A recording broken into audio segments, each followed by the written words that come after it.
you support Black Lives Matter? Yes. Do you support LGBTQ?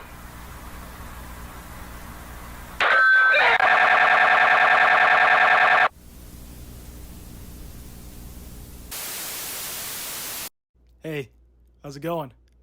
I know, I'm beautiful.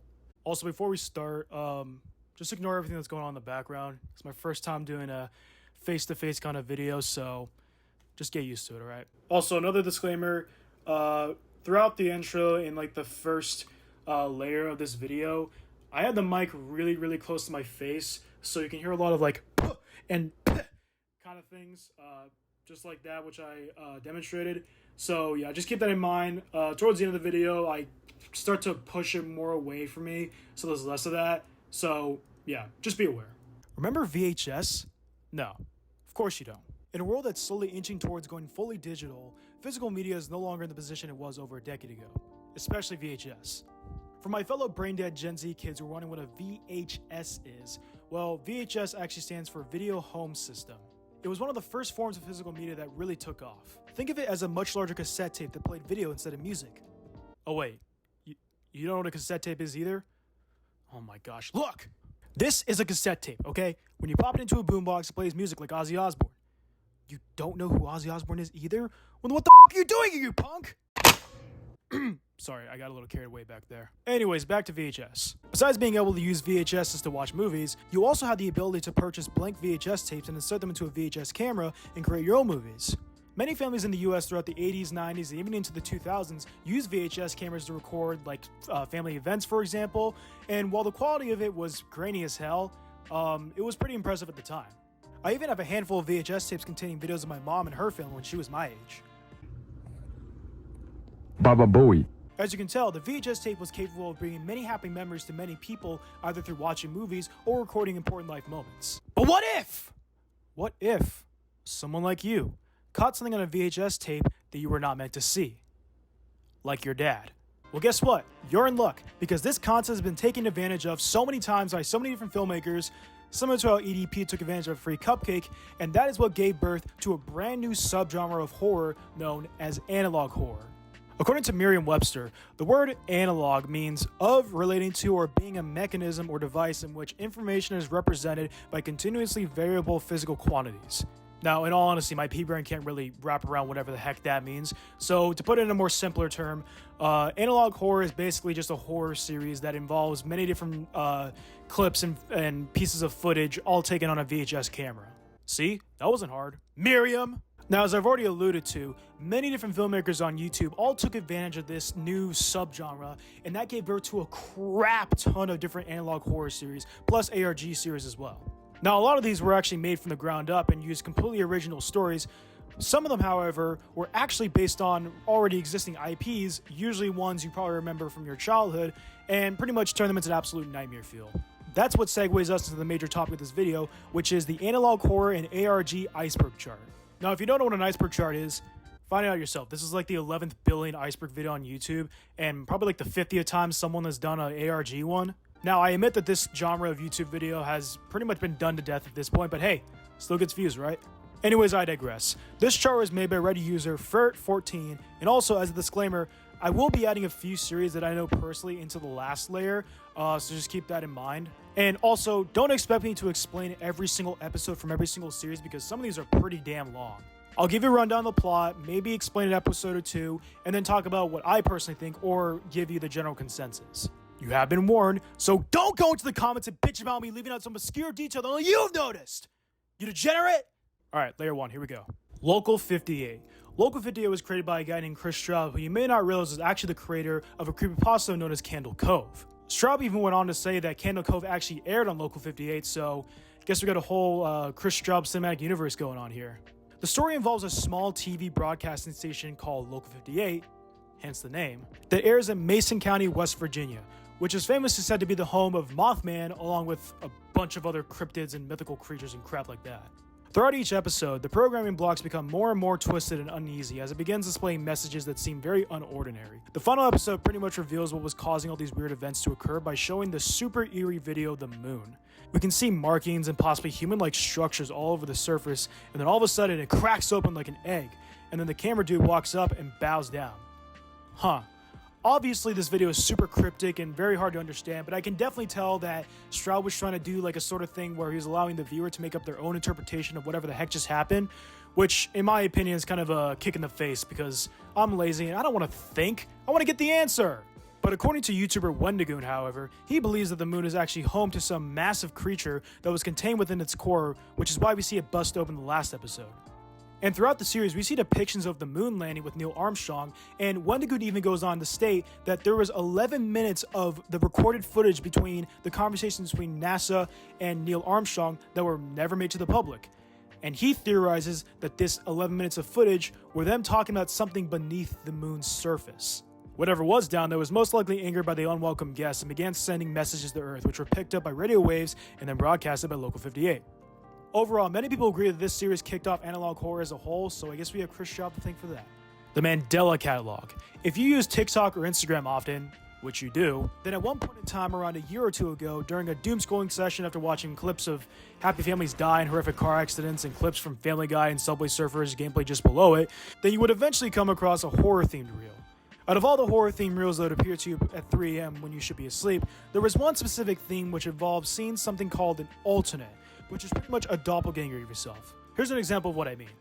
If you see another person that looks identical to you, run away and hide.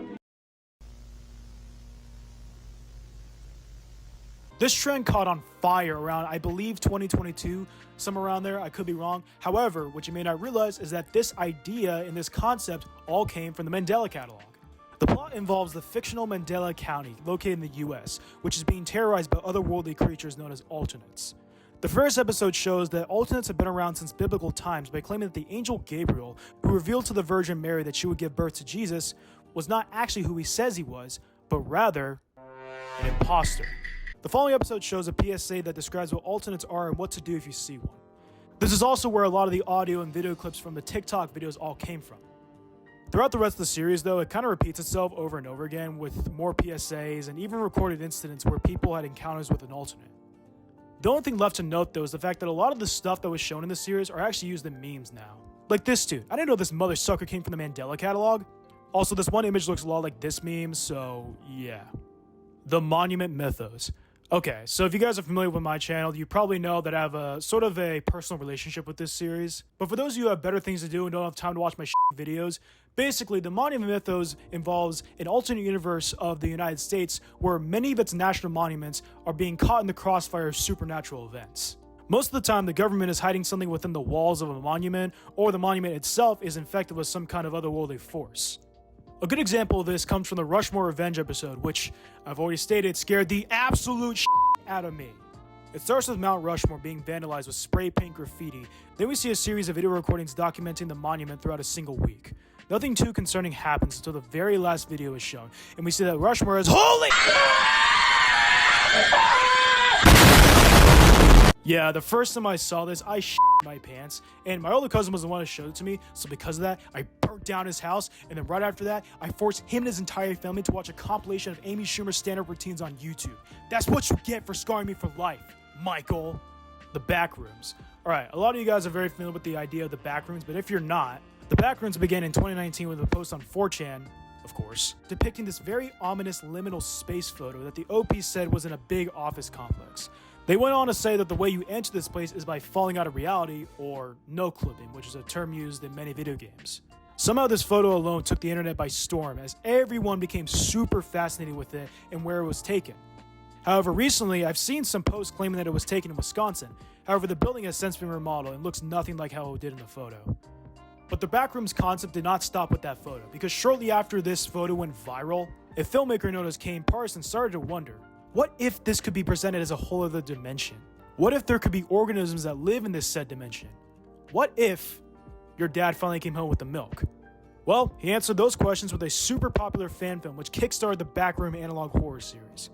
The overall plot involves this mega corporation called Async that, after discovering the existence of the backroom, starts conducting experiments on it and trying to figure out ways where they can use its existence to benefit society.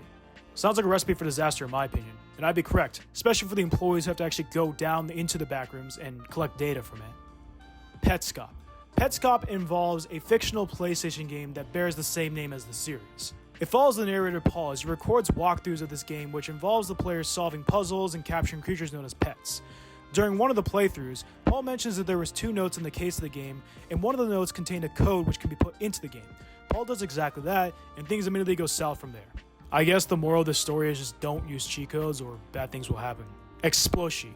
This isn't really an analog horror series at all, nor is it really an ARG, at least in my opinion, because it's just a channel that posts some really unsettling stuff. In fact, here's a clip of the kind of stuff this person puts out.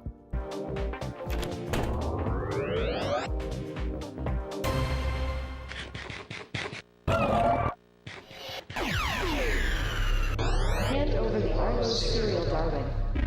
You know it belongs to me.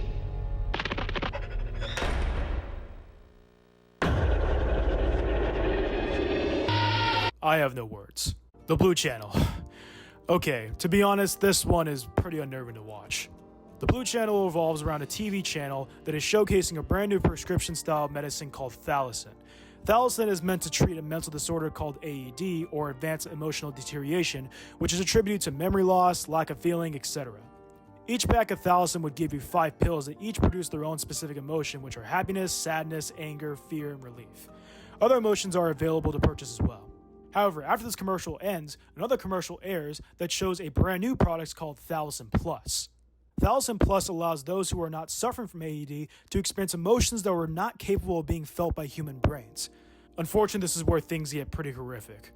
These new, never heard of emotions cause those who experience it to physically distort in very disturbing ways. For those who are more interested in this series, for some reason, then go check it out yourselves. Gemini Home Entertainment. Gemini Home Entertainment is very similar to Local 58 and the Mandela Catalog, as it focuses on a TV station that plays a lot of really weird things. It focuses on a group of evil creatures known as woodcrawlers, which, like alternates in the Mandela Catalog, can take the form of other people through shapeshifting. These woodcrawlers all come from this giant spider-like creature called the Hungry Eye. So yeah, not really much else to say. Honestly, to me, it just seems like a rehash of the other 2 series I mentioned. The Walton Files. The Walton Files is a series that's very heavily inspired by Five Nights at Freddy's, as it focuses on a chain of burger restaurants that have animatronic characters that perform inside of them, and it's called Bob's Burgers, which is a name that only makes you think of Bob's Burgers. The restaurant is closed, but most of the entries in the Walton Files start out as these introduction tapes created by Bunny Smiles Incorporated, which is pretty much their version of Fazbear Entertainment, as if they were meant to be for new employees of Bob's Burgers. Throughout each tape, there are moments when it glitches out and shows some scary image, which is a method that has been done to death in these analog horror series, and as the tape continues, we get to see some found footage involving people going either into the restaurant or into the storage bunker owned by Bunny Smiles Incorporated. This is, of course, where things start to get creepy, and then one thing leads to another, and then people get whacked by these animatronics. Now, despite, in my opinion, seeming like it's trying to be a little bit too much like FNAF, this is a really creepy series. However, there is a couple of errors and just poorly edited shots that just kind of ruin the whole vibe. Like, look at this junk, man. This is way too obviously photoshopped. His head is so small compared to his body. _ Boisvert. Boisvert is actually French for Greenwood, if I'm pronouncing that correctly. And similar to Exploshi, it's just a channel that posts a lot of very interesting content that focuses on this character who you might have actually seen in a lot of other memes as well. After watching some of his videos, I don't really have much to say about them other than they are very unique and avant-garde, which, as all the abstract art fans would like to call it. Personally, I call it abstract sharp because abstract art, in my opinion, is absolute but the series itself is alright.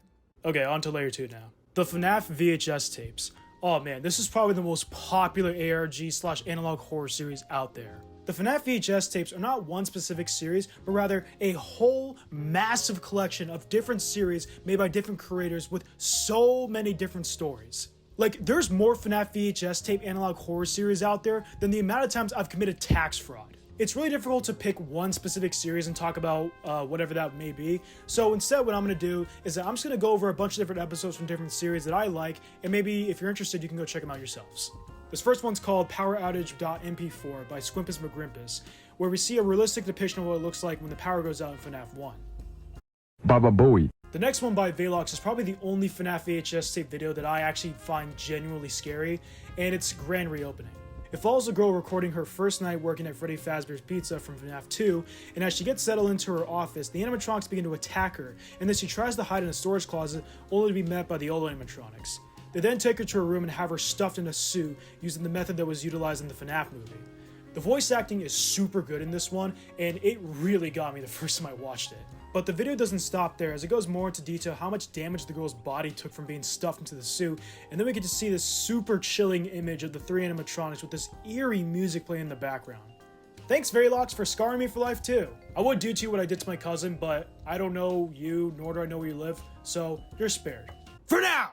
Another video comes from the Dark Lord K, which has a really long title, which starts with Mangle followed by a bunch of random numbers that I'm not going to name individually, and then ends with .mov. It starts out by saying that what you're seeing is strictly for the eyes of the FBI, and that sharing the tape in any way is forbidden. God damn, the situation old Fredbear's is getting so bad that even the friggin' FBI is getting involved. Anyways, throughout this 13.5 minute long video, we see a lot of security footage focused on Toy Foxy, aka Mangle, as she begins to act suspicious and begins to torment the Night Guard. Eventually the Night Guard attempts to escape, only to get whacked by Foxy. Here's one from YouTuber Spectre called Maintenance Report, where we see a guy do a maintenance report on a Bonnie animatronic. Hence the name. We see him slowly salvage it, and eventually it takes the form of old Bonnie from FNAF 2, then at the end, you guessed it, Bonnie kills the guy. The last one that I'm covering is Pirate Cove Pre-Show by Baddington. In it, we see an introductory video featuring all four of the animatronics before a stage performance, and this video repeats multiple times throughout its runtime, and before it repeats, it always shows this picture of these 5 kids sitting in a room. However, every time it repeats, something sinister happens. Each kid begins to go missing one by one, and the same thing happens to the animatronics, except they go out in a different way, showing these very brief, creepy clips, showing them all deteriorated. Eventually, Foxy's the only one left, and as we see him continue to act like nothing's wrong, we get a warning saying that viewing this tape is prohibited and that it must be discarded. We then see the room where the kids were, only for it to be completely empty, except for what looks like Spring Bonnie right in the middle. We then get to see this terrifying scene with Foxy standing in a hallway, looking towards a door, only for it to open up and reveal P. Diddy. Yeah, now that'll really scare you. Never mind, it's not actually P. Diddy, but rather psychic friend Fredbear with a noose around his neck. Rest in peace, bro. The Wyoming incident. The Wyoming incident refers to when a TV station in Wyoming was hijacked and the hacker began to play very, very weird images and play very creepy sounds. The people who witnessed the actual hijacking claim to have developed symptoms such as vomiting and hallucinations, which are the same things that happen to me when I see any Vine video from 2016. What's most interesting about the Wyoming incident is how old it is. It was first uploaded to the internet in 2006 on Google Video, not YouTube. This was shortly before Google eventually purchased YouTube, and Google Video was scrapped. Therefore, the original video has ceased to exist, but there are re-uploads available to watch, of course. Honestly, this isn't really an ARG or analog horror series, it's more like a creepypasta, especially with the whole, hallucinations and vomiting kind of crap, which is just the cherry on top for poorly written 2000s creepypastas. The Smile Tapes. This one takes a pretty different turn, as it talks more about a pandemic that was caused by fungus. When someone is infected with this virus, a permanent smile appears on their face and they slowly begin to physically deteriorate. At this point, they pretty much become zombies, and the fungus will begin to control the host's brain and make them do horrific things. Now, this series is definitely unnerving as hell, but it kind of gets ruined by this. Dude, this is the have you seen this man guy. When these creators add stuff like this, it kind of ruins the creepy factor in all honesty. Ghostwatch. This might just be the very first analog series ever made, all the way back in 1992. Which is the same year that Mike Tyson got accused of diddling a chick without consent. Ghostwatch aired on Big Black... Sorry, I meant the British Broadcasting Corporation, and was a mockumentary-style film starring real TV personalities of BBC to make it seem more authentic. Now, in my opinion, the fact that this comes out of Britain is already scary enough. Anyways, it starts out as a television show which is trying to prove the existence of supernatural phenomena. They investigate the home of a woman named Pamela Early, who claims that her and her kids are being terrorized by a poltergeist named Mr. Pipes, and things spiral out of control by that point. Also, according to the plot description, it mentions something about a glory hole, so I guess Mr. Pipes was a freak. Anyways, the film aired on Halloween of 1992, and not long after released, an 18-year-old factory worker named Martin Denholm would actually take his life because shortly after watching the movie, he was convinced that Mr. Pipes was real and that he was actually in the pipes of his own home. His house had a broken heating system which caused the pipes to make weird noises, which is what eventually convinced them that Mr. Pipes might actually be in there. Martin's parents blamed BBC for the whole thing, claiming that they hypnotized him with this movie. After going over judicial rule, it was ruled that BBC failed to make it more obvious that it was indeed a fake movie, and therefore it was banned from ever airing again. Harmony in Horror. Created by Baddington, who did the Pirate Code pre-show FNAF VHS tape, Harmony in Horror focuses on a toy shop called M&A Toys and the very, very unsettling things regarding its founder, who is only known as Martin. He's very similar to William Afton in FNAF, as in he's absolutely psychotic. Martin wants to create the perfect toy by making them as lifelike as possible, so he does this by killing his dog, Bonzo, and turns him into a toy. But this psycho doesn't stop there. He goes on to kill his business partner Arthur and then his whole goddamn family and turns them all into toys. But each member of the family is still alive within the toys, so how is this possible? Satan. Yeah, some of the videos show pentagrams and depictions of goats all over, so he's using satanic magic to bring these things to life. Towards the end of the series, however, it's implied that Martin actually made a deal with the devil to make the perfect toy, and unfortunately he was not able to uphold his end of the bargain and ends up getting whacked by this very basic depiction of a demon as seen in this shadow. Like, come on man, this looks like something straight out of a CW DC comic show. While at times it does feel very similar to FNAF, Harmony Horror is really creepy and I enjoy it a lot. Agamemnon Counterpart. If you've been on YouTube for a while, then you probably remember this crazy video that came out like years ago called Agamemnon Counterpart. It begins with a warning stating that the tape was found on a certain blue planet, most likely Earth, in the year 2571. Already this is very creepy to begin with, but then it goes on to say that what you're about to witness has nothing to do with the tape. So why the hell did you even bring it up in the first place? Moments later, we're greeted with this. Also, warning for my epileptic viewers, this has more flashing lights than a EDM concert.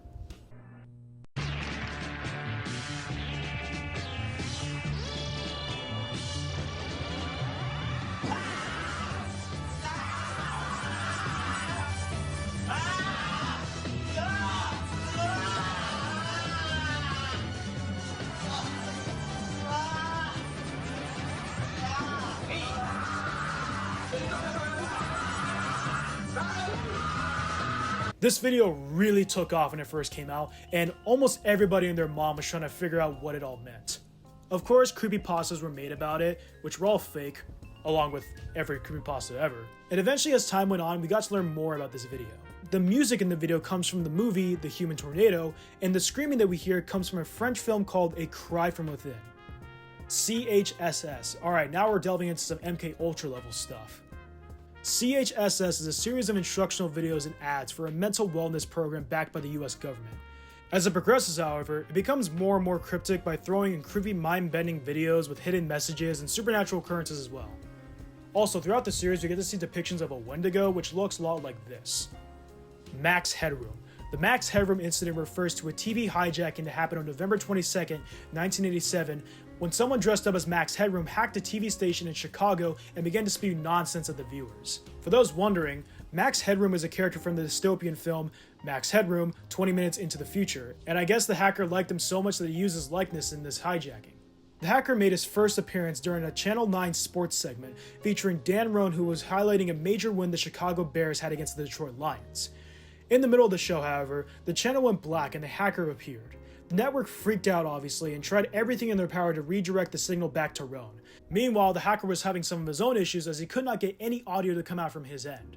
Eventually, the signal went back to Roan and everything was fine. For now. Literally 2 hours later, during a showing of Doctor Who, the hacker made his return, this time with audio. As I mentioned earlier, he just kind of spews random bullcrap that don't really make any sense, and honestly, it just seemed like he was just trying to, piss some people off and not really... He wasn't really trying to spread a message or anything like that. Oh yeah, and also, when he gets done talking, he proceeds to get spanked. Nice. Analog Archives. The Analog Archives is a collection of videos made by the Sunset Corporation. However, the actual creator is a guy named Aiden Chick. Things start out smooth as the series moves forward. However, as we should all know by now, it will start to take a turn for the worst. During one segment, it claims that you should not go out on the night of July 12th, and even suggests taking sleeping pills. Another segment shows a scripture reading from Jackson Community Church, but things are already weird as they are reading books that are not even in the Bible, and at the end of the segment, it goes on to say that there is no God. Supposedly this is all the doings of something only known as the Orange Knight, and we apparently see him in the last tape, but he's mostly obscured. Another case of the creator forcing the viewer to make up their own interpretation. Don't you realize I have no time for that because I'm too busy making these stupid videos? September 1999. This entry is actually a video game and not a series at all. However, the first person perspective has a VHS camera lens effect on it, so I guess it kind of counts as analog horror. September 1999 has a story that only lasts about 5.5 minutes and is very difficult to understand. You start out in this small house with a few doors, but you can only enter one. Eventually static appears and you end up back in the same house except the date and time change. Also, the lamp in the starting room is flickering like crazy. The static appears again and it skips to 2 days later and you find yourself in a holdout with the police. In the room you started in, there's a body wrapped in some kind of cloth. The static goes off again and it's the following day. You can hear someone crying in one of the locked rooms, and in the starting room the radio is playing a very soft piano piece and everything else in the room is completely destroyed. The static appears one more time and we skip to 8 days later, only to hear the sound of a chainsaw being revved up and dismembering someone. And that's how it ends. I have absolutely no idea what it all means, but if you have an idea, make sure to put it in the comments. Now we're on to layer 3, let's go. Super Mario 64 Classified. Alright, now we're getting into some really good stuff here.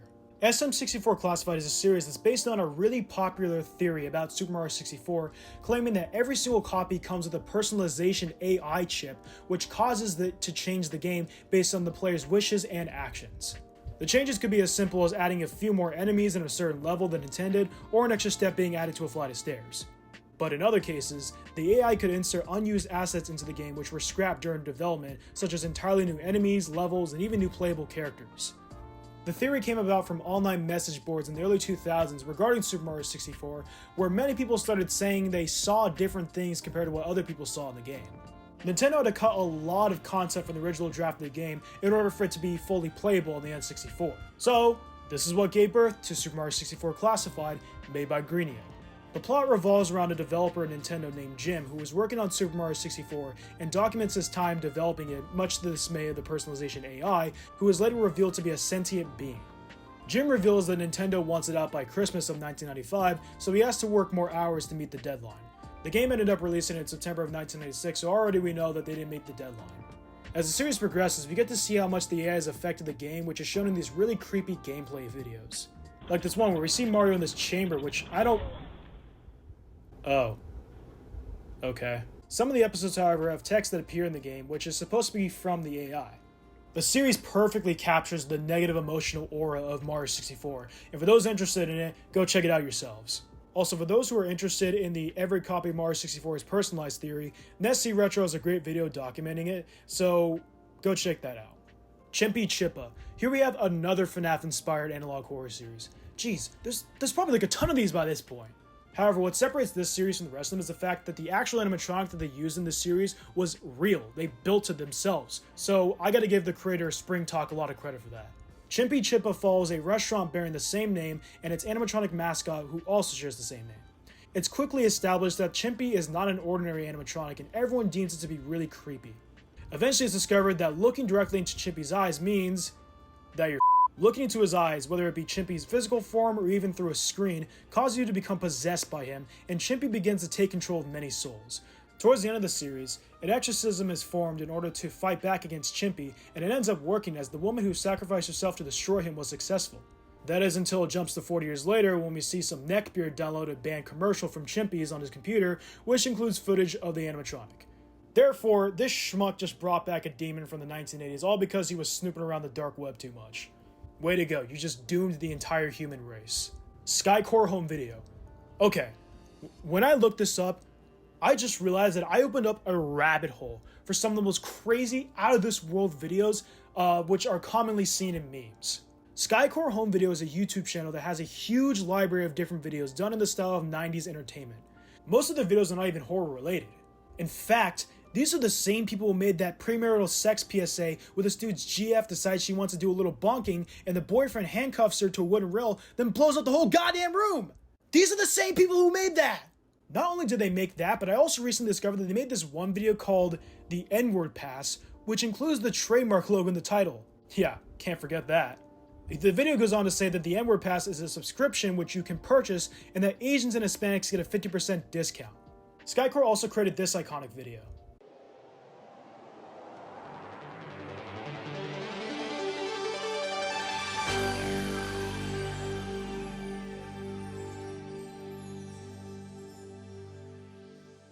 But you guys want to see some pretty creepy stuff, and I get it. So I did manage to find one video that they did make that was really creepy.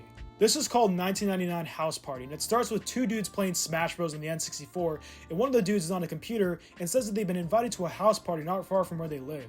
Ah yes, 90s internet chat rooms, where you can either make new friends or end up getting anally brutalized because the girl you were chatting with and agreed to meet in person ended up being a dude. These two friends go to the location that was given to them and end up in this old abandoned house like it's the fucking Blair Witch Project, and are somehow unaware of the eldritch horror that is watching them. The whole time they're just distracted by the crap on the ground and act like nothing's wrong. Oh, and also they find balloons and try to blow them up. Let's just hope that this kid didn't end up inhaling any of the souls of unborn children. EAS Scenarios. Short for Emergency Alert Scenarios, EAS Scenarios is sort of a collection style series similar to the FNAF VHS tapes. The point of the series is to tell stories through actual US emergency alert systems. Think of it as like Disaster Movie, but if it was scary. And good. Why don't we take a closer look at this series with this one based on Arizona? It begins with white text on a black screen stating that this is entirely fictional, that the creator is not responsible if this event happens. Well, now I have every right to think you're responsible. Basically, this video in particular describes a very chilling end-of-the-world situation where several asteroids about 2 miles wide are on their way towards Earth and will hit in the next 5 days. Riots break out in New York, and the day finally comes when asteroids arrive in Earth's atmosphere. The US government decides to deploy nuclear missiles towards the incoming asteroids, and the broadcast all asks for the citizens to shelter in place. After the signal cuts out for a bit, it comes back on stating that the threat of death by asteroids is ended, but the nuclear fallout may still pose a threat, so families are encouraged to stay home. The video ends shortly afterward, and look, end of the world situations like those is where I kind of draw the line, because that's the stuff that actually really scares me. So, along with the, the grand opening FNAF VHS tape, this one also got to me a lot. So, let's move on. TMK, also known as Too Much Kirby, or Kirby.exe, TMK was made by Maple Riot and is actually based on a commercial for Kirby Superstar for the SNES called Too Much Kirby. The commercial actually appears in one of the episodes for a limited amount of time, but that's not the main focus of the series. The main focus is on this mothersucker who is only known as TMK. In the series, TMK was accidentally created by a man named Donnie Smith, and it somehow began to communicate to Donnie's son, Brent, and Brent would go on to make some kind of deal with TMK, which then convinced him to off himself in order to enter TMK's world. That's a very basic rundown of the first season, and there is a second season out now, so if you're interested, go check it out. Maple County. Maple County is another video game like September 1999, and is heavily inspired by the Mandela Catalog. It starts with a Maple County police training tape where two different pictures are shown, and you have to pick the one that looks the most unsettling. How about I let you guys participate in this? Alright, so who looks more unsettling, me or my cat? I'm waiting. Anyways, after that finishes, we see the image of a house while text appears below it describing a certain event that happened in that house. The screen goes white afterwards, and we are met with a training session that shows what a threat looks like. It goes over several characteristics of a supposed threat, then it spirals out of control while text appears saying, usually on large limbs, appears. Actual gameplay begins right after this. You end up inside the house that was shown to you before. You start walking down a hallway, then hear the voice of a woman who is supposed to be your mom. However, since this takes place in the same universe as the Mandela Catalog, she isn't actually what she seems. You're then told to play dead, and a creature with abnormally large limbs chases you down. After this, a police radio conversation happens and the game ends shortly afterwards. Creepy stuff.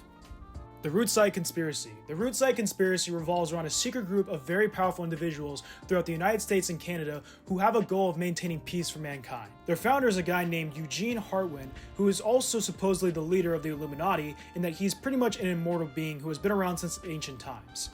Yeah, I'm not gonna lie, for some reason I could not find any information about this series.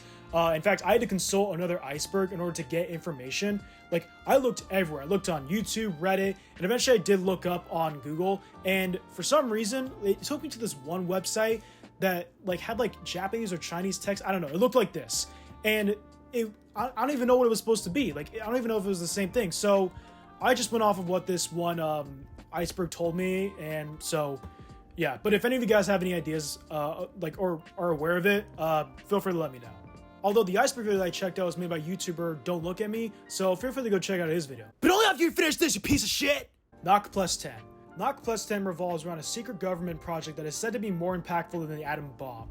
The project is so secret that the base in which they carry it out is hidden deep within the Marianas Trench. Classic Gary's Mods videos. I'm not really sure if this channel is like one guy or like a group of people, because it just looks like Gary's Mods gameplay from like the 2000s. I watched a couple of these videos and none of them seem really scary whatsoever and are very much so a product of the late 2000s. Check out this one video.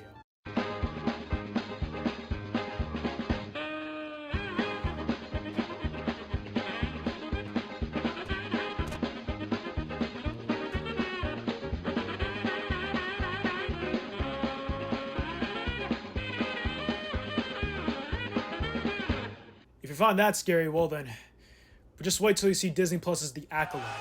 Bad Water Videos 2009. This is another Gmod related ARG, however this time it actually is a little bit more unsettling.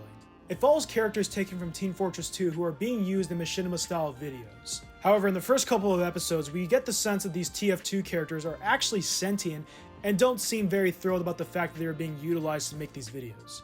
Episode 1 shows a random scout wandering through a map only to stumble upon who we assume is Bad Water Videos 2009 filming a video with a heavy. Badwater then spots the scout, and as the scout tries to run away, he gets pulled back by some kind of force. The next episode shows a wholesome machinima video with the heavy and the scout, but there are small details that show that something isn't right.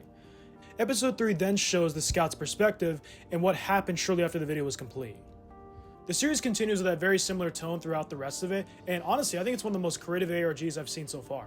Needle Mouse. You guys remember Sonic.exe? That stupidly popular creepypasta that was so poorly written, but it still has fans out there saying it's one of the greatest things ever?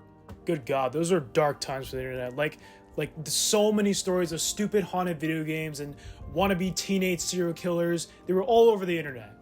And Sonic.exe was no exception. The whole story is just about this Sonic ROM that some schmuck downloaded off the internet, and after some creepy things happen, a little Sonic plushie appears on his bed. This is a really common trope where some like stupid plushie appears in the bed of the creator, and oh my gosh, it is just such a lousy way to end your story, and it just goes to show how poorly written these stupid stories are. Well, I mean, on the bright side, Sonic.exe is a slight step above most Sonic fanfiction. Absolutely disgusting. Anyways, many people have tried to capitalize on this topic of creepy Sonic stories, and Needle Mouse is regarded as one of the best. Needle Mouse revolves around a copy of Sonic the Hedgehog that has been haunted by the spirit of a girl named Sarah. Sarah was a college student who went to a party with her friends only to get accidentally whacked after indulging in some booze. Her friends, not knowing what the hell they were going to do, decided to dump her body in a nearby lake and went on with their lives telling no one. A few years passed by and Sega builds an office where the lake was, and Sarah's soul would go on to inhabit the first Sonic the Hedgehog game. As the series continues, you can really tell how much effort was put into the writing of the story, especially in comparison to Sonic.exe, where Sarah's spirit actually has a motive to what she does. The only issue that I have with it though is the fact that, you know, a lot of the art just kind of seems like the type of stuff that weird girl in middle school would draw. Gunslinger Pro 2009. Okay, I'm really hoping this is the last Gmod related entry on this Iceberg. Gunslinger Pro 2009 follows a story that is very similar to that of Bad Water Videos 2009, as it involves a player creating machinima style videos, but the ragdoll characters that they use are actually alive. Honestly, there really isn't anything significant about this series, it just kind of seems like a rehash of some of the other ones we looked over. Great Choice.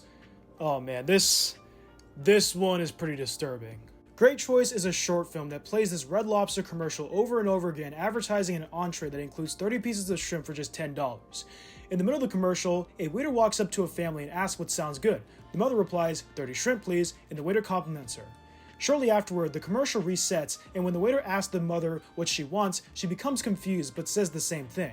The commercial repeats over and over again until the mother snaps and tries to stop the waiter from saying his line by literally cutting out his tongue. Then everyone around her begins to go crazy, and she ends up in a recovery meeting.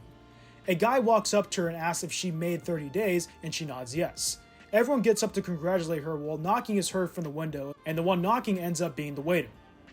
After doing some research, I found out that Great Choice was actually directed by a guy named Robert Commissar, and the film actually won Best Short Film at the Overlook Film Festival.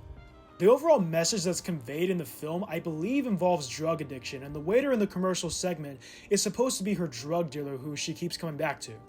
I could be entirely wrong, so let me know your thoughts in the comments. Also, I found out that the actress who plays the mother, Carrie Coon, actually played Proxima Midnight in Avengers Infinity War, who's part of the Black Order who works for Thanos, so that's pretty neat. The Scrimbalo Catalog. Oh my gosh. This just might be the scariest thing I have ever laid my eyes on. The scariest analog horror series to ever be made. It made me so scared to the point where I actually thought that the Arizona Cardinals might actually make it to the Super Bowl this upcoming NFL season. In order for you guys to get a better idea of how terrifying this series is, let me play this one clip.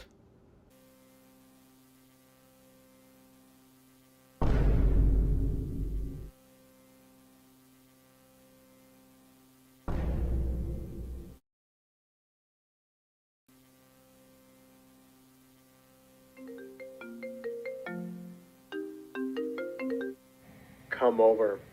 My mom died. Oh, okay, I will come over. But why did your mom die?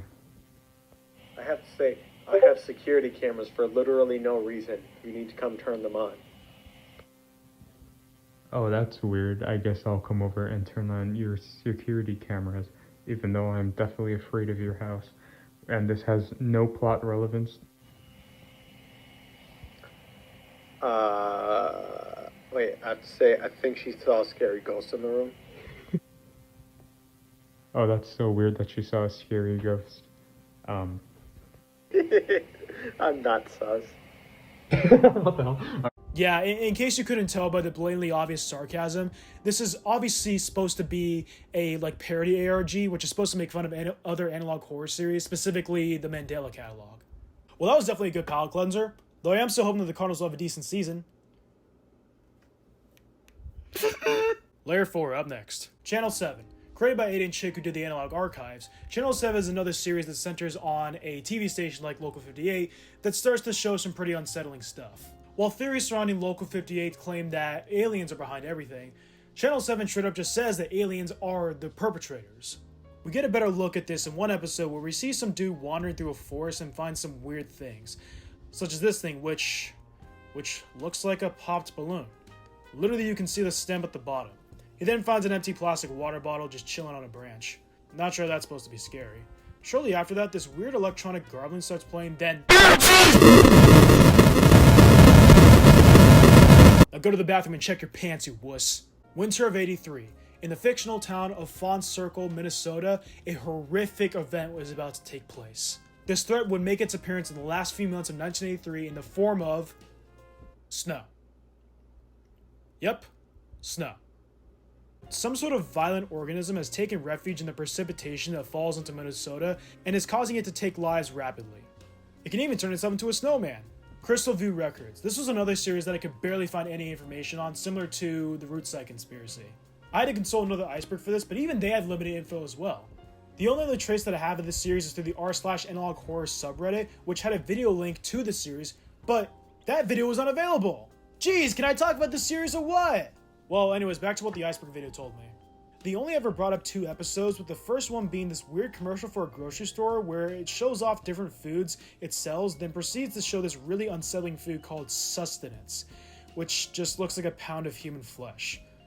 The second video, however, is up to you to find out, so go watch it yourselves. Eventide Media Center. This is another series made by Aiden Chick, which at this point I should mention that most of Aiden Chick's projects all take place in the same universe, which he calls the Tempest universe. EMC follows a series of videos and a plot very similar to Chick's previous projects and almost every other analog horror series out there, where some unstoppable force is out to destroy the human race and then take over Earth kind of thing. What's kind of sad though is the fact that apparently Aiden Chick has been MIA for a while and a lot of his personal videos have been removed from YouTube. Hopefully he's just taking a long break from the internet and spending time with family. CRT Anomalies. This is a series that pretty much just takes every horror trope you can think of and throws them all into one series. It has unsettling faces, some stuff regarding MKUltra, and, well, I have no f***ing clue. There's currently only 6 episodes up right now, with the last one being uploaded over a year ago. Socroft Records. This might just be the shortest ARG I've covered so far. Socroft Records only has 3 episodes, with the last one being uploaded in late 2021. Having only a very small episode count makes it really hard to kind of tell what kind of story is going on here, so I'm just going to summarize each episode. The first episode is this tutorial video that shows how to plant a sunflower. The whole thing is normal until the tutorial ends, then turns back on to show a different tutorial. It asks to dig a 7-foot hole, then saw the seeds of birth?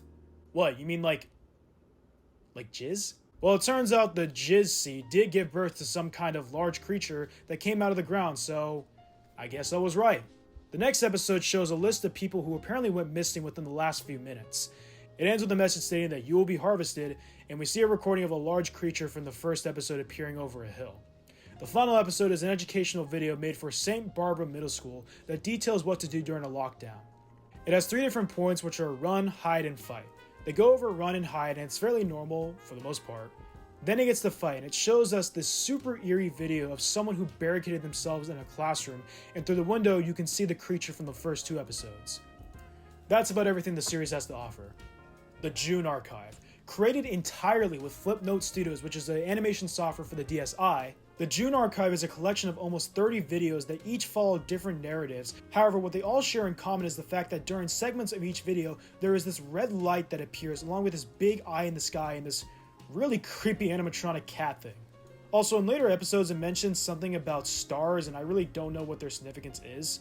Regardless, the idea of using Flipnote to tell a story is honestly really creative, and I would have never thought about that, so props to the creator Serial Bulby. Corner Folklore.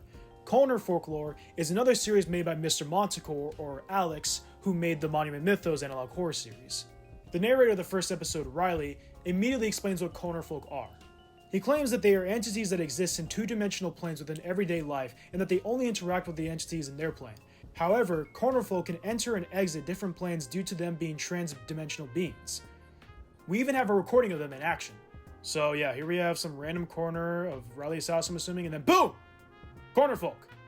Riley even attempts to go into the world of the corner folk, which I'm assuming does not end well for him.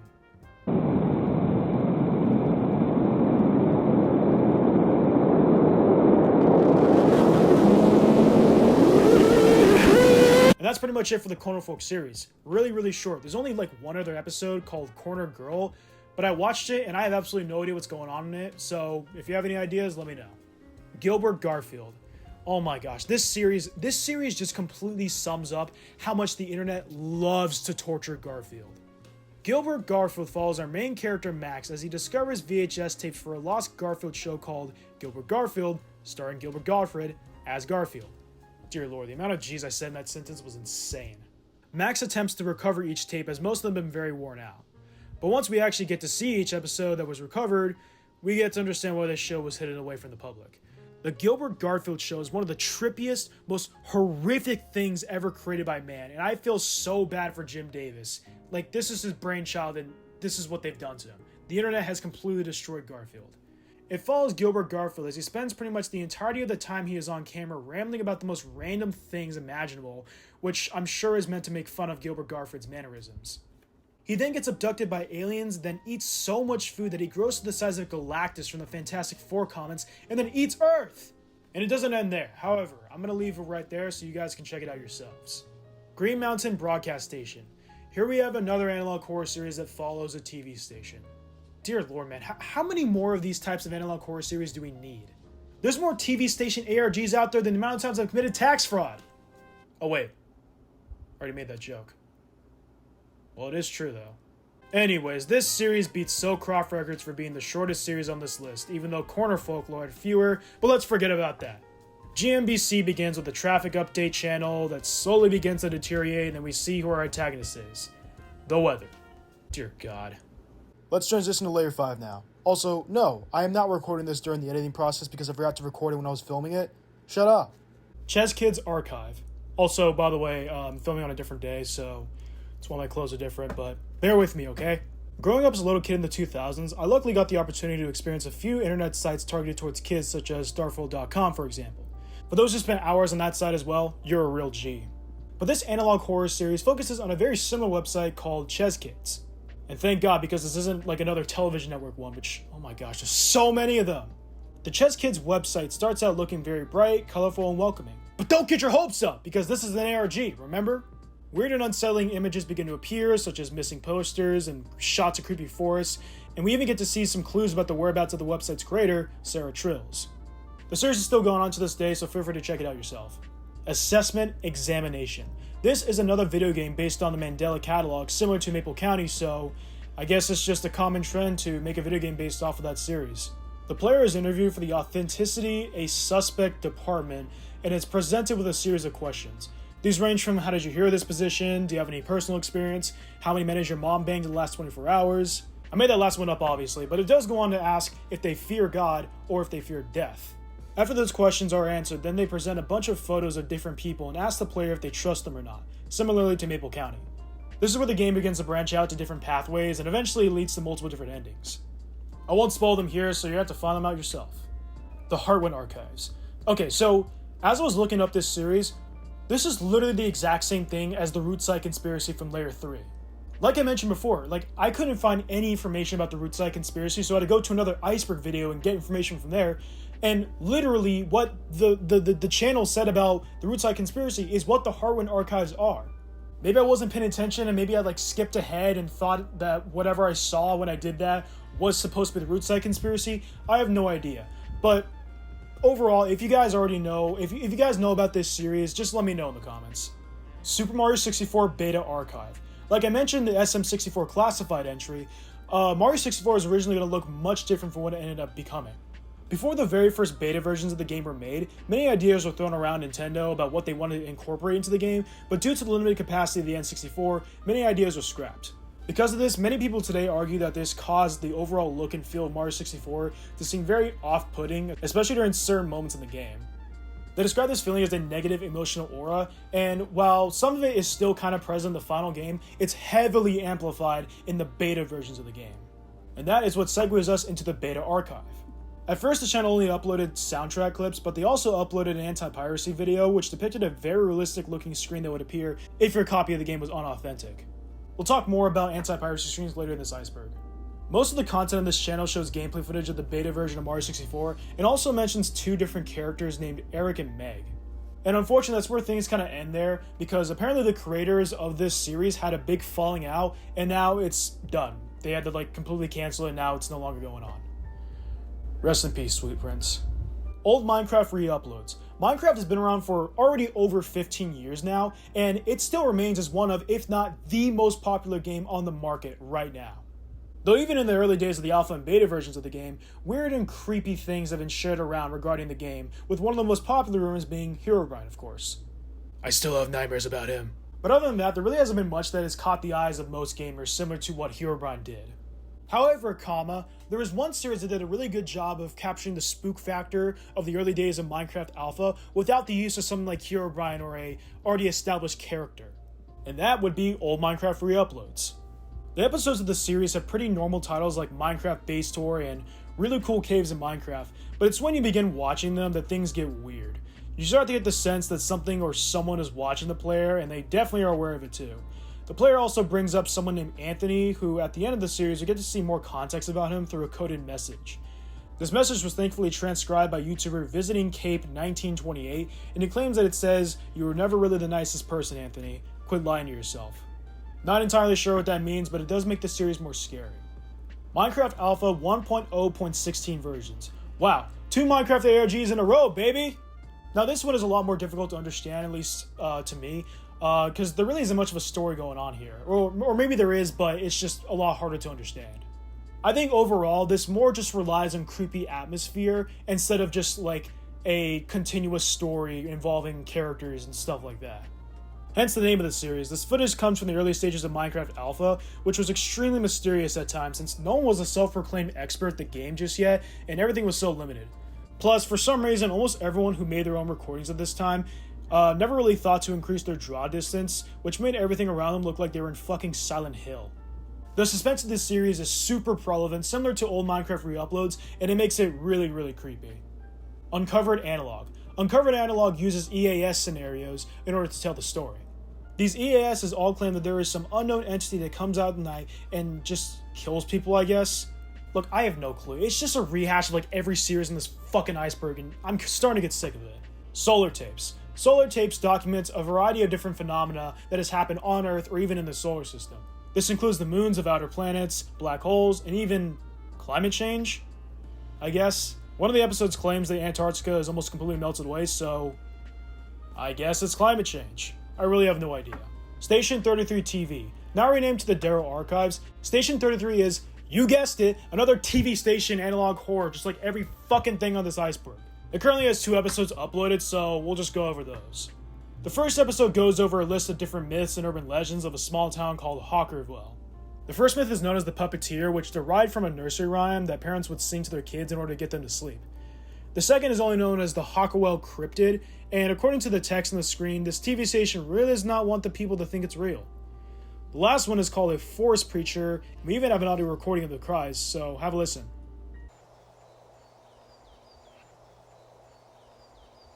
I'm at the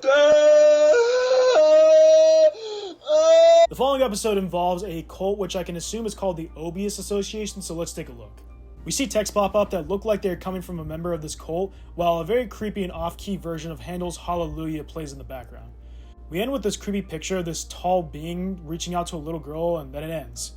That's pretty much all that this series has to offer, although the most recent video was actually uploaded just over a month ago, so hopefully that means that the series is still going on.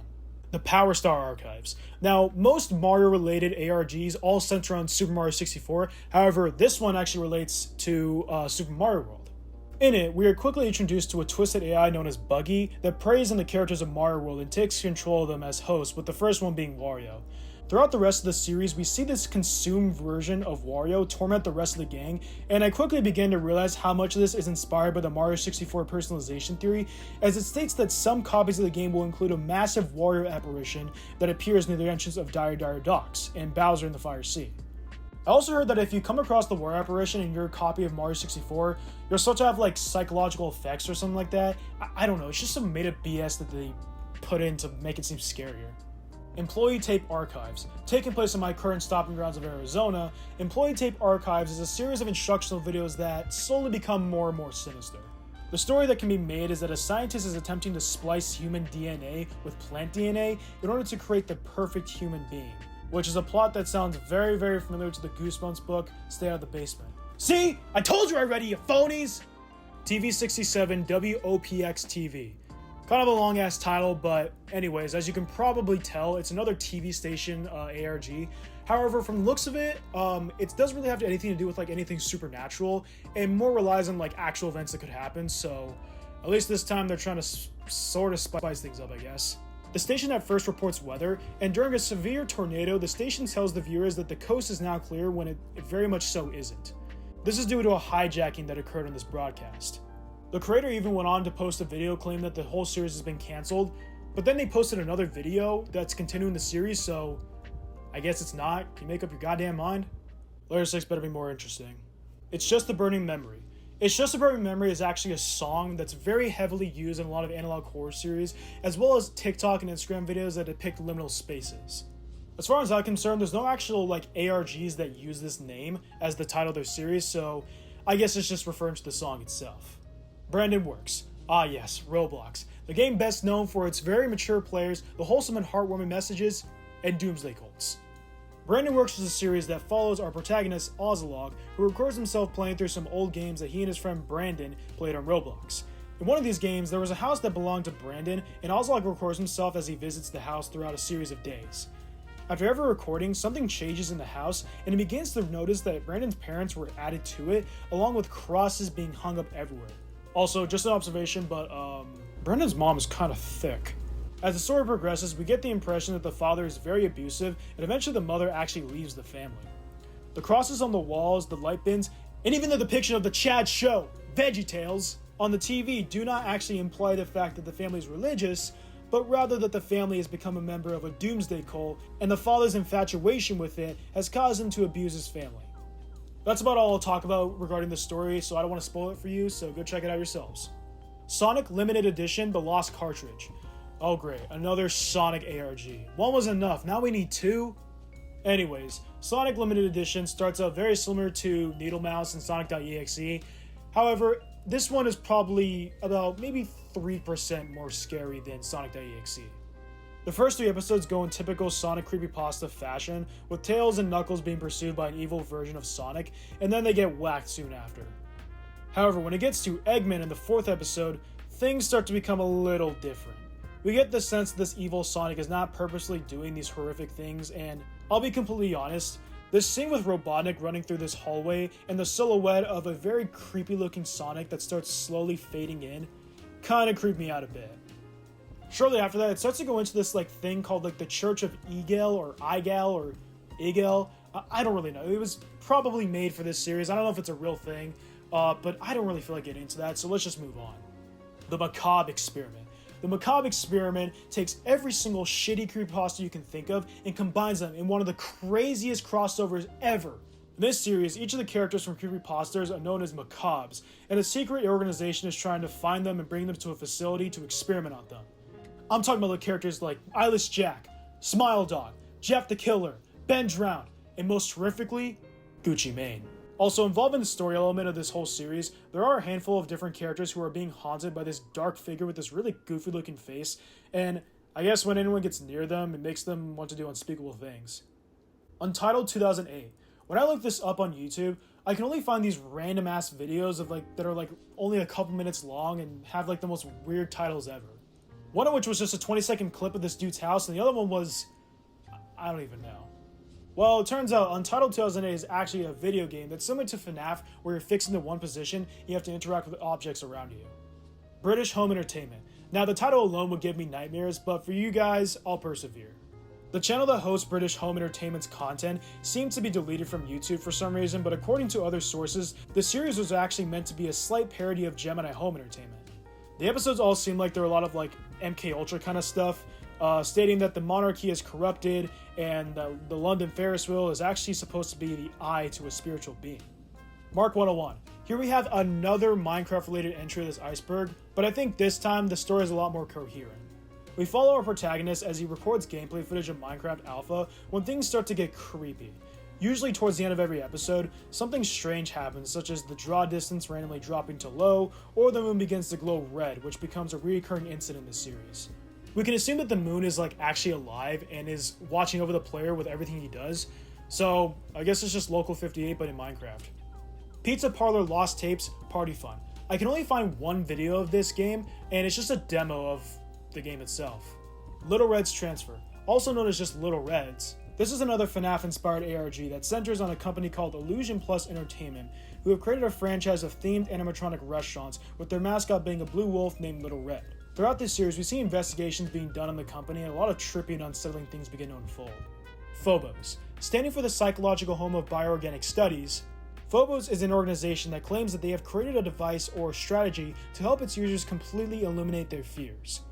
The company is represented through a series of commercials that documents their creations, and in these commercials we see many different hidden messages that are meant to cover up something shady going on behind the scenes at Phobos. Well, that was slightly more interesting, so let's go on to Layer 7 now. The Mandela Catalog Volume 1 Version 1. I believe this is just referring to the fact that the creator of the Mandela Catalog made an updated version of the first episode and released it almost 2 years after the original one was uploaded. HL2 followed by a bunch of zeros, which I don't feel like saying all of them at the same time. HL2 stands for Half-Life 2, and from what I could gather, it's only a single video that's only about 30 seconds long, so why don't we just take a look at it together?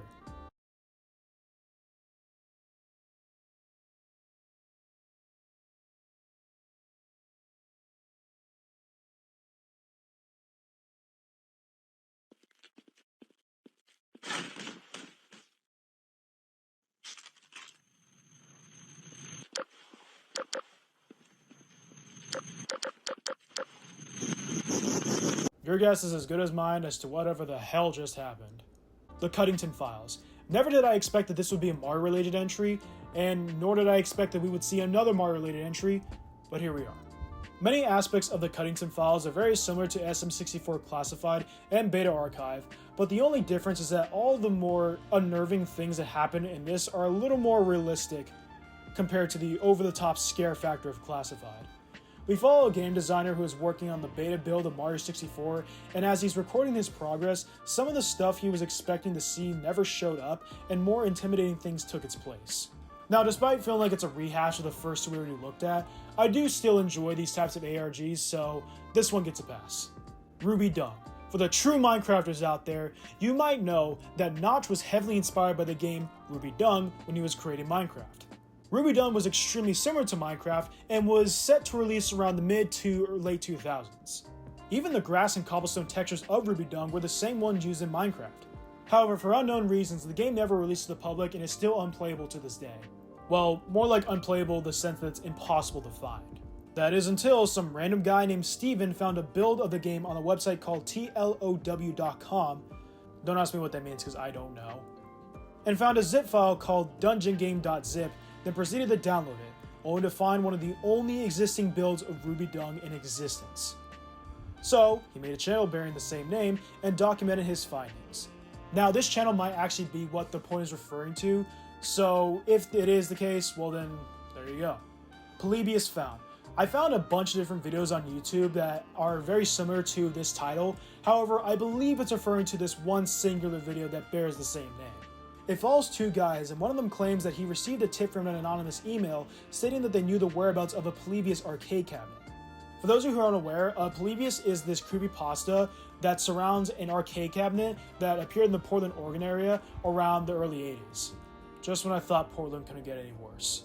Those who played the game developed an insatiable addiction to it, and it was even said to affect the players physically with symptoms such as hallucinations, seizures, and vomiting. Now, here's the thing, in my book, anytime a horror story brings up those things like vomiting and hallucinations, it's an automatic fake in my book, because dude, it's so cliche, and it's so lousy. But enough of that. A lot of people say that this Polybius game was actually meant to be an MK Ultra experiment, as men in black would come into these arcades and collect data from the cabinets. And that's what brings us back to this video where we see two guys looking for a Polybius arcade cabinet. They arrive at the destination and manage to get inside, only to be greeted immediately by the Polybius cabinet. They turn it on, and at this moment, it kind of ruins the effect of the video because the screen and animation just looks way too clean for a game that was said to only exist for a short amount of time in the early 80s. All of a sudden, what looks like a garage door opens and this goblin-like Halloween decoration begins to make noise. They both laugh, and then... Baba Booey. I think the best part of this whole video is the fact you can see the guy actually using his hands to put on the mask. CNCH. CNCH is a channel that has a collection of almost 40 videos that are all like almost less than a minute long. These videos tell 3 different stories and they all have really weird endings. Oh yeah, and also for some reason, I don't know why the creator decided to make it to where you have 3 different stories and I'm going to show you like 10 seconds of each story, so you have to watch multiple videos over and over again. I don't know why they could just, I don't know why they just decided to do that. Why couldn't they just, combine them all into one video and just have it like that? I really don't know. You're asking the wrong guy. Anyways, I'll go over the first story, which involves a group of friends buying beer at a gas station, then heading home to play a classic game of Risk. A true American Conquerors! Eventually, some weird sounds start to play through what looks like a baby monitor. They try unplugging it, but the sound keeps coming through. A knock is heard from their door, and they all start freaking out. They all run out of the room and go to another part of the house where they can see a window, and in a blink and you'll miss it moment, you can see something move in the window. That's about all I'll say about this series, and the other thing I have left to say about it is, with every single ghost-related video on the internet, why does it always have to be recorded with a potato? Cobblestone 2011. Well, what do you know? Another Minecraft ARG. Cobblestone 2011 follows a formula very similar to what we have already seen from the other Minecraft ARGs we went over. This one, however, focuses mainly on this dark mask that appears in the background every now and then.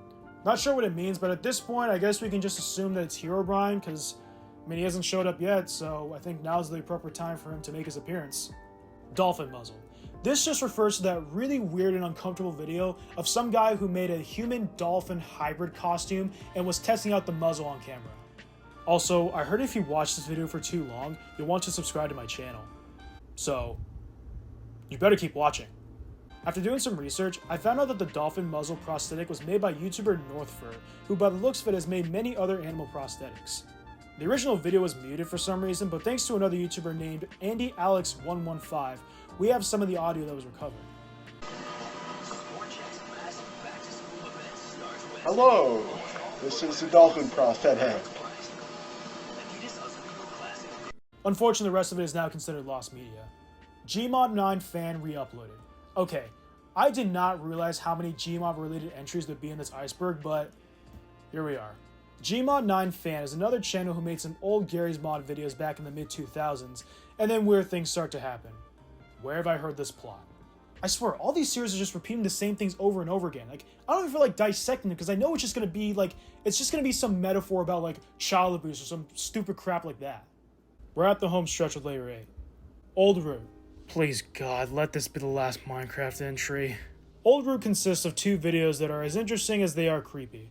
The first video consists of gameplay of someone in Minecraft walking through a cave, then placing down a jukebox and playing Tiptoe Through the Garden. You know, that creepy-ass song that was in Insidious? Well, anyways, as the song plays, the player starts having these weird visions of walking through abandoned mine shafts and strongholds. The song begins to speed up, then slow down repeatedly, and then it ends, leaving the viewer on edge. The next video is only about 30 seconds long and is a text conversation between a random person and some unknown being. I have absolutely no idea what it all means, but maybe you have an idea and you can put it in the comments. You're welcome.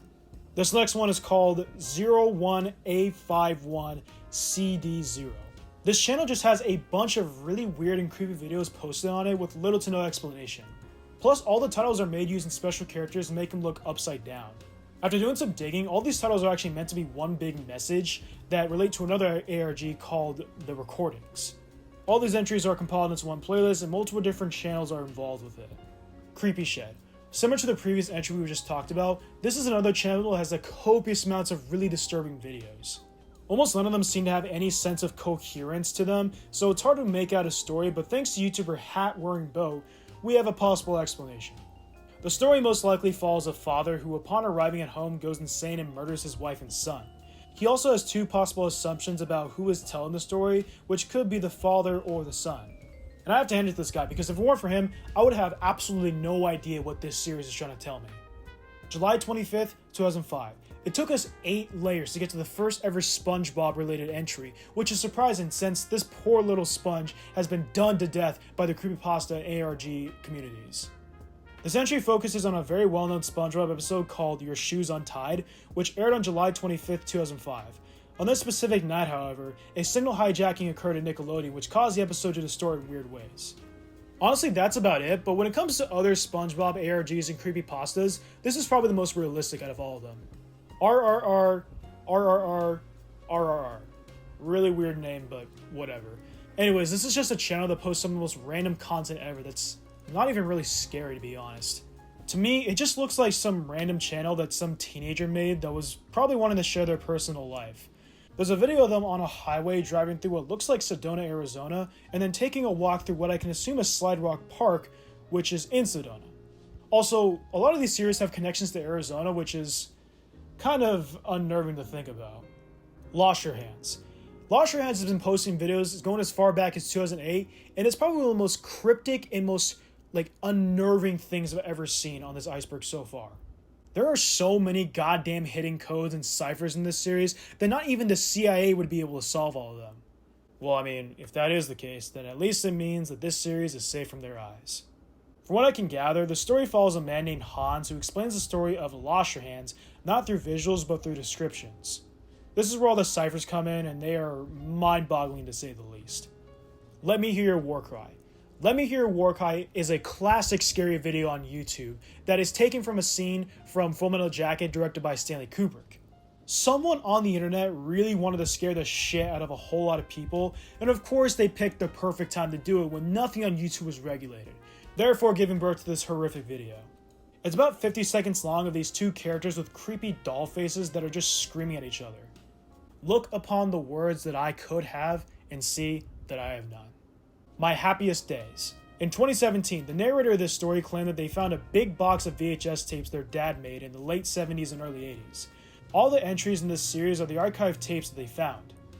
Now, if I found a bunch of home videos that my dad made when he was a kid, and I popped into a VCR only to find this,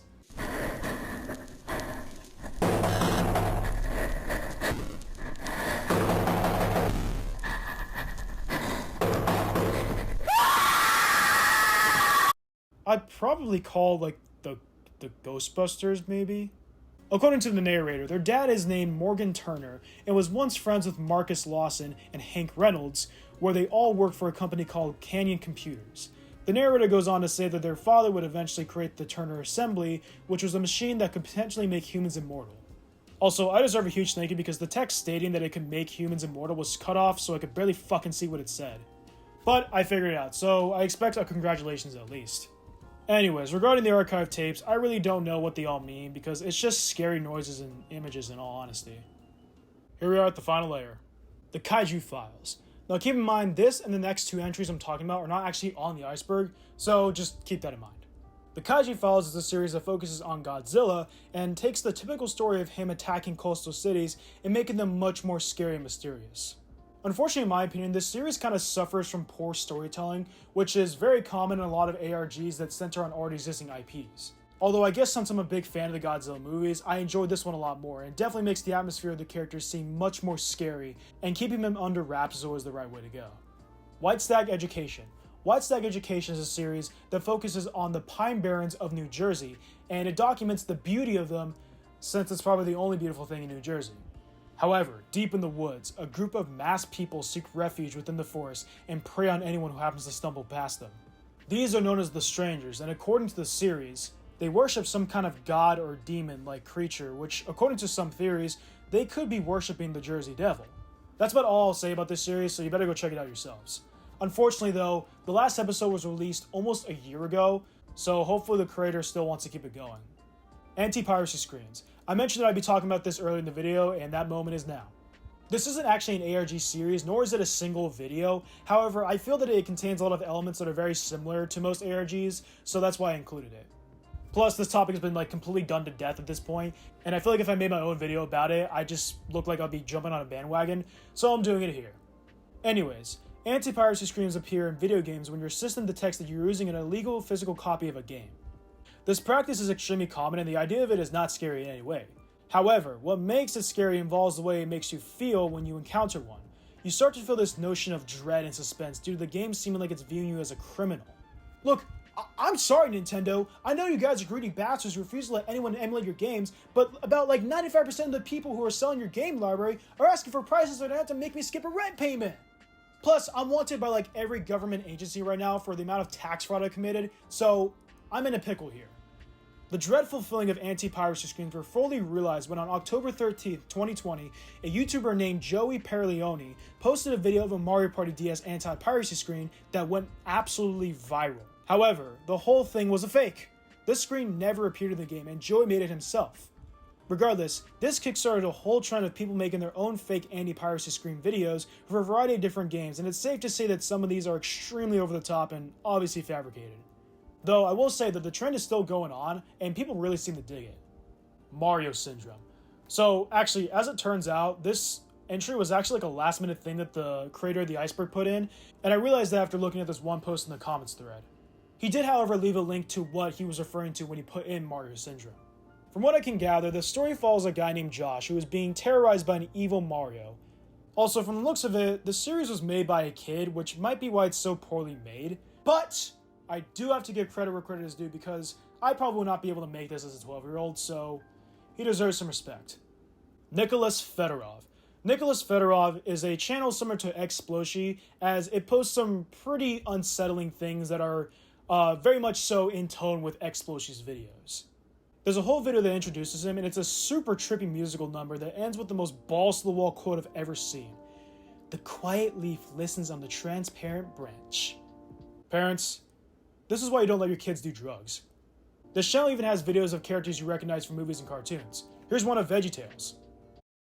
If you like to talk to tomatoes, have we got a show for you? Hey Larry, are you a connoisseur of the dispatch of information regarding the political, religious, and ceremonial beliefs of the tomato caucus implemented within the state of tomato metaphysics? You cannot convince me that this is the real Bob the Tomato. I am 99% sure that isn't him. Sorry. Let's move on before I start getting brainwashed and I start taking DMT on a regular basis. User 9472. This isn't even the last entry in the Iceberg, and generally speaking, this is probably the most unnerving thing I've seen. User 9472 is a channel that has a large handful of videos that have no titles and are some of the most sinister things I've laid my eyes upon. They're all mostly still images or slow motion shots of unspeakable things that are beyond me. If you want to go down this rabbit hole, be my guest. Actual ghost/demon sounds recording. Warning, disturbing. Here we are, the last entry on this iceberg. Now, going into this, I was a little bit concerned because I wasn't exactly sure what this would be, but I looked it up, I found the video, and it turns out that this is actually a sound effect that I've heard like a million times in a bunch of other scary videos. It's not even that scary anymore.